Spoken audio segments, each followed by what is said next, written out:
अस्सलाम वालेकुम दोस्तों, आपके अपने चैनल जियो हेल्थ टिप्स में हम आपको खुश आमदीद कहते हैं। मेरी तमाम दोस्तों से गुजारिश है कि चैनल को सब्सक्राइब कर लें और बेल आइकन को दबा लें ताकि आने वाली हर वीडियो मिल सके आपको सबसे पहले।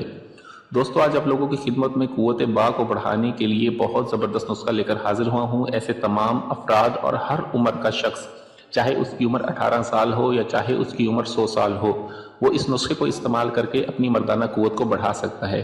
इस नुस्खे की खास बात यह है कि इसे हर कोई इस्तेमाल कर सकता है, चाहे वो दिल का मरीज हो, चाहे कोई ब्लड प्रेशर का मरीज हो या फिर कोई शुगर का मरीज हो। इस नुस्खे का कोई नुकसान नहीं है। इस नुस्खे से मर्दाना ताकत बूस्ट होती है और इसके साथ साथ अगर कोई ऐसा इंसान जिसका वजन कम हो, ठीक है, ये ऐसा नुस्खा है जो आपके जिस्म को भी ताकत देता है और आपकी मर्दाना ताकत को भी बूस्ट करता है। तो ये नुस्खा किस चीज से बनना है, तो चलिए जानते हैं, चलते हैं वीडियो की जानिब।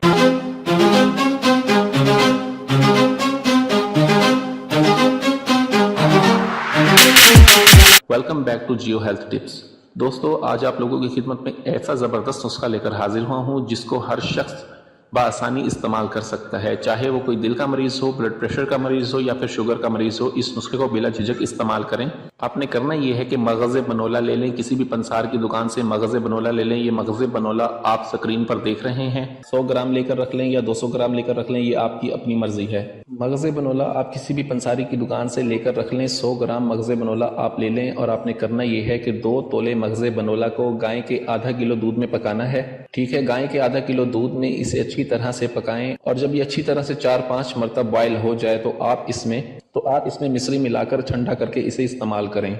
शुगर के मरीज इसे वैसे भी इस्तेमाल कर सकते हैं, वो मिश्री ना भी मिलाएं तो चलेगा। ठीक है, इस नुस्खे को हर कोई बिला झिझक इस्तेमाल कर सकता है। ये बहुत ज़बरदस्त नुस्खा है। दोस्तों, वीडियो अच्छी लगी हो तो इसे लाइक, शेयर और कमेंट ज़रूर करें। मुझे अगली वीडियो तक के लिए इजाज़त दें। अपनी सेहत का बहुत ख्याल रखें। शुक्रिया। अल्लाह हाफिज़।